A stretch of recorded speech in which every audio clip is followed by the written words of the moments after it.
আমাদের এই প্রশ্নটা দশমিকের গুণ। দশমিকের গুণগুলা কিভাবে করা যায়, গুণ আমরা অনেকে পারি বা বুঝি। আর সহজ ব্যাপার হচ্ছে এমসিকিউ আসলে আমরা কিভাবে সহজে দেখাবো দেখা মাত্র।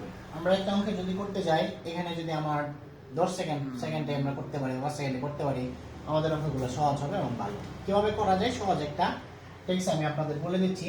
সেটা শেষের যে পূর্ণ সংখ্যাগুলো দেওয়া আছে, হ্যাঁ এগুলো বঙ্গন সংখ্যা, কিন্তু শেষের যে সংখ্যাগুলো দেওয়া আছে সার্থক মান যেগুলা, তো এখানে 3 আছে, এখানে 3 দেওয়া আছে, 3 আছে, আমরা শুধু জাস্ট এগুলা গুণ করব। তাহলে 3 3 9, 3 9 27, এই যে 27 হলো আমাদের গুণফল। এই যে 27 যে আছে সবগুলোর শেষে কিন্তু 27 দেওয়া আছে। তাহলে একটা জিনিস আমরা বুঝলাম। এখন চারটা অপশন থেকে কোন অপশনটা আমার রাইট কারেক্ট হবে ওটা আমি কিভাবে বুঝবো? আমি দশমিকের পরের ঘরগুলো গণবো। তাই এই যে এইখানে আছে দশমিকের পরে একটা ঘর, এই জায়গায় আছে দশমিকের পরে 2 ঘর, এই জায়গায় আছে দশমিকের পরে 3 ঘর। তাহলে 2 ঘর, 3 ঘর, 1 ঘর, তাহলে আমার টোটাল ঘর হইল 6টা। আমি দেখব এই চারটা অপশনের মধ্যে কোন অপশনটার মধ্যে দশমিকের পরে 6 ঘর আছে।